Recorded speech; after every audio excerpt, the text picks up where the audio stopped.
नमस्कार दोस्तों, मैं सुशीष कुमार तिवारी एक बार फिर से आपका स्वागत करता हूं Indian school of network marketing के इस ऑफिशियल यूट्यूब चैनल पे। दोस्तों, आज की इस वीडियो को पूरे अंत तक देखिएगा, बीच में छोड़ के मत भागिएगा, क्योंकि आज की इस वीडियो में मैं आपकी एक बहुत बड़ी प्रॉब्लम का अंत करने वाला हूं। मुझसे बहुत लोगों ने यह पूछा है कि सर, हमारे साथ एक बहुत बड़ी प्रॉब्लम है, हमें यह नहीं समझ में आता कि प्लान की शुरुआत कैसे करें। यानी जब हम किसी को प्लान दिखाएं तो शुरू में क्या बोलें, कैसे शुरुआत करें, शुरुआत के वो कुछ शब्द क्या होने चाहिए ताकि हमारा प्रोस्पेक्ट, हमारा गेस्ट हमारे पूरे प्लान को ध्यान से सुने। एक बात समझिए, सुनना अलग है, ध्यान से सुनना अलग है। बहुत सारे प्रोस्पेक्ट आपकी बात तो सुनते हैं लेकिन वो उस पर ध्यान नहीं देते। आखिर कैसे शुरुआत करें कि प्रोस्पेक्ट सिर्फ सुने ना बल्कि ध्यान से सुने, बहुत गौर से सुने और समझने की कोशिश भी करे। और एक बात समझ जाइए, अगर प्लान दिखाने की शुरुआत करना आपको नहीं आता, रिजल्ट नहीं आएगा साहब। रिजल्ट तब आएगा जब आप प्लान देने की शुरुआत को सही ढंग से सीख जाए। और आज की इस वीडियो में मैं यही बताने वाला हूं, लेकिन उससे पहले मैं आपको बता दूं कि साल नया है तो क्या हुआ, साल नया है तो क्या हुआ। आइए कमाल नया करते हैं, आइए कमाल नया करते हैं। और 31 जनवरी को मुझसे मिलिए लखनऊ के अंदर। कहां? लखनऊ के अंदर। आइए नेटवर्क मार्केटिंग की इंडस्ट्री में धमाल नया करते हैं। 31 जनवरी को मैं आ रहा हूं उत्तर प्रदेश की राजधानी लखनऊ के अंदर एमएलएम सक्सेस मास्टरी वर्कशॉप लेके। अगर आप नेटवर्क मार्केटिंग के अंदर अपनी सारी प्रॉब्लम्स का अंत चाहते हैं कि 2020 में आपको वो कामयाबी मिले जिसका सपना अभी तक आप देखते आए हैं, आप चाहते हैं इस साल को सबसे यादगार साल बनाना, तो 31 जनवरी को जहां कहीं भी है, अगर ये वीडियो देख रहे हैं, लखनऊ पहुंच जाइए, क्योंकि इसके बाद का जो 11 महीने बचेगा वो आपकी तरक्की में बहुत कुछ जोड़ने वाला है। आइए सीधी वीडियो पे लेकर आता हूं कि प्लान की शुरुआत कैसे करनी है।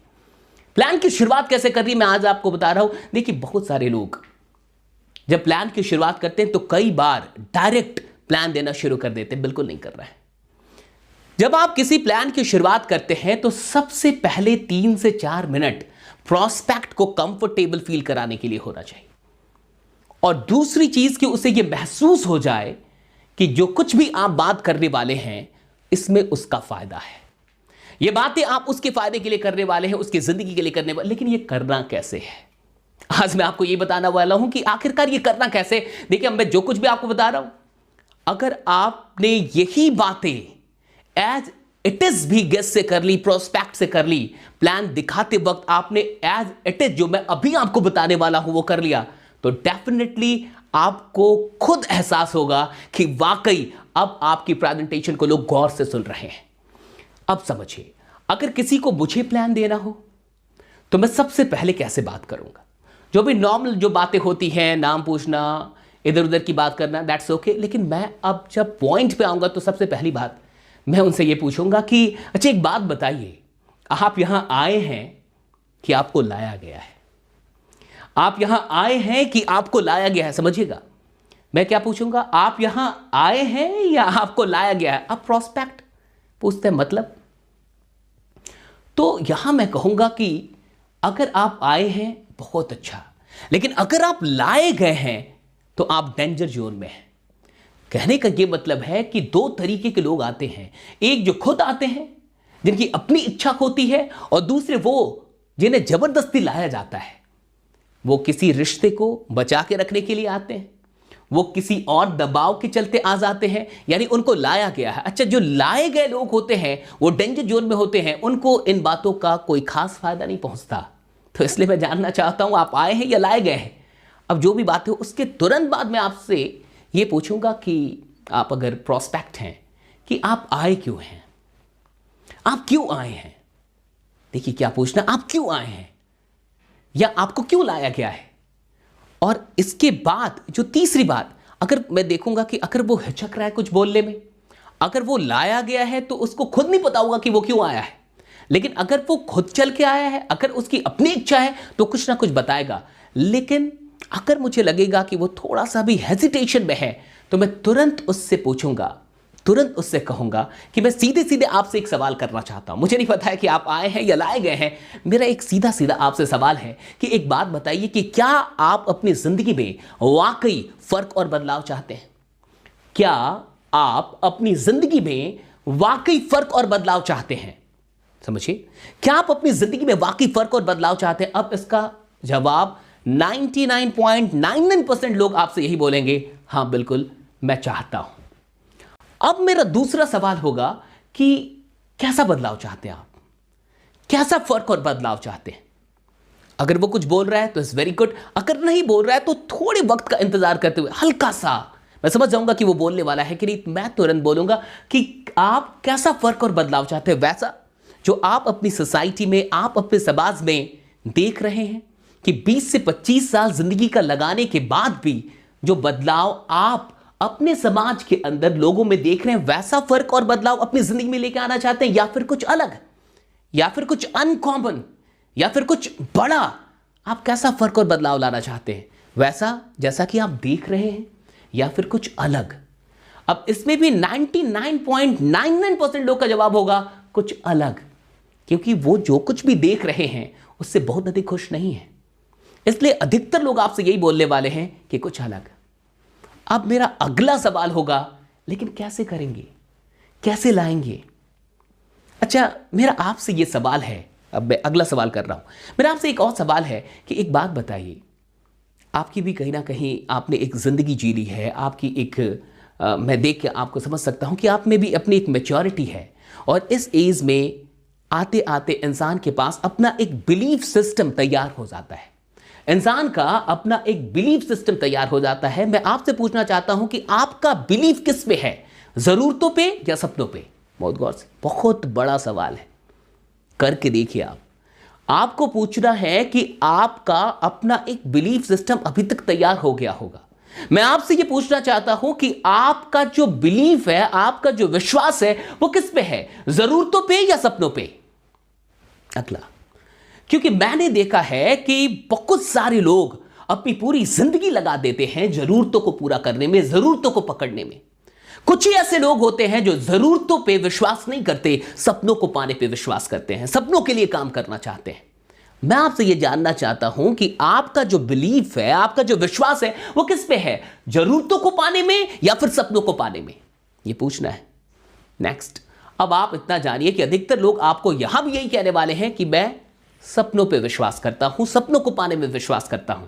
नेक्स्ट, अब आपको जो क्वेश्चन करना है, ये लास्ट हो रहा है, ये बहुत तगड़ी बात है, ये बहुत ही इंपॉर्टेंट बात मैं आपको बताने वाला हूं। ये बात क्या है? अच्छा, एक बात बताइए, मैं आपसे एक सीधा सीधा सवाल कर रहा हूं, हो सकता है कि आपको दुख लग जाए क्योंकि मेरे सवाल थोड़े से तीखे होंगे, लेकिन मैं आपसे इतना बता दूं कि अगर आप इन सवालों का ईमानदारी से जवाब देते हैं, बर्दाश्त कर जाते हैं, तो डेफिनेटली आपकी जिंदगी यहीं बदलने वाली है। मेरा सवाल यह है कि आपको क्या लगता है कि आपके पिताजी और मेरे पिताजी अपनी जिंदगी को बदलने के लिए, आज हम और आप अपनी जिंदगी को बदलने के लिए कहीं ना कहीं सीरियस है। हम और आप अपने करियर के लिए सीरियस है, तभी आप यहां पे आए, मैं यहां पे हूं और हम लोग ऐसी बातें कर रहे हैं। आपको क्या लगता है कि आपके और हमारे पिताजी अपनी जिंदगी को बदलने के लिए कम सीरियस रहे होंगे या हमसे अधिक सीरियस रहे होंगे? बहुत गौर से समझिए, कम सीरियस रहे होंगे या हमसे अधिक सीरियस रहे होंगे? अधिकतर लोग आपको जवाब देंगे अधिक। अच्छा, एक और मैं बात आपको याद दिला दूं कि उस वक्त फेसबुक नहीं था, उस वक्त टिकटॉक नहीं था, उस वक्त इतने सोशल मीडिया नहीं थे, तो डिस्ट्रैक्शन कम था। तो उस वक्त जब हमारे पिताजी और आपके पिताजी हमारी उम्र में होंगे, तो वो अपनी जिंदगी को बदलने के लिए हमसे कम सीरियस रहे होंगे या हमसे अधिक सीरियस रहे होंगे? जो भी बोलता है, आपको पता है बोलने वाला क्या है, वो डेफिनेटली बोलेगा अधिक सीरियस रहे होंगे।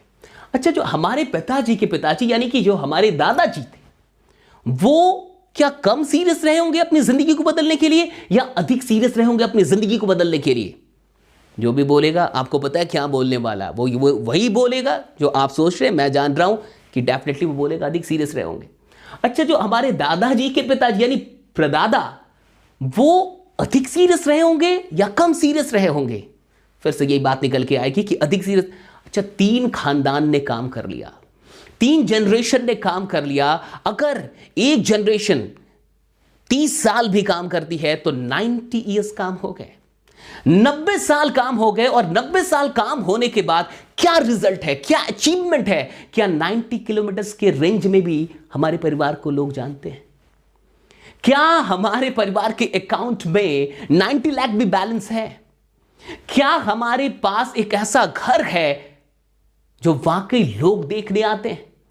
क्या ऐसा आलीशान आज हमारे पास घर है जिसमें जाने के बाद बाहर निकलने का मन नहीं करता? क्या बदला है, क्या बदलाव आया, क्या अचीवमेंट है इन 90 ईयर्स की मेहनत का, आप खुद सोच के देखिए। और अगर इसके बाद भी आपको लगता है कि कुछ अलग जानने की जरूरत नहीं है, तो मैं आपसे कहूंगा कि जानना चाहते हैं या जानना चाहते हैं, जानना चाहते हैं या जानना चाहते हैं। अगर जानना चाहते हैं तो चले जाए, कोई बात नहीं है। मैं शेयर नहीं करना चाहता, मैं उन्हीं लोगों से अपना प्लान शेयर करना चाहता हूं जिनके अंदर सपनों की पाने की जिद हो, जिनके अंदर कुछ करके दिखाने की जिद हो। अदरवाइज मैं अपना टाइम और उनका टाइम वेस्ट नहीं करना चाहता। अगर आप जानना चाहते हैं तो रुक जाइए, और अगर आप जानना चाहते हैं तो चाय पीजिए और चले जाइए। बस इतनी बात। This is the beginning. ये बहुत खतरनाक बिगनिंग मैंने आपको बताई है। अधिकतर लोग आपसे बोलेंगे कि मैं जानना चाहता हूं, मुझे अभी बता दो। और उसके बाद अच्छा, आपने देखा हमने सिर्फ सवाल किया। अब जितनी बार सवाल हो रहे हैं, वो जो प्रोस्पेक्ट है वो खुद जवाब दे रहा है, यानी वो खुद अब जानना चाहता है। और जब प्रोस्पेक्ट खुद बोलता है कि मैं जानना चाहता हूं, तो डेफिनेटली वो गौर से, बड़ी ध्यान से सुनता है। आपने जितने भी सवाल किए, अच्छा इस वीडियो को एक बार फिर से देख लीजिएगा, जितने भी सवाल हुए हैं वो प्रोस्पेक्ट की माइंड सेट को तैयार कर रहा है प्लान के लिए।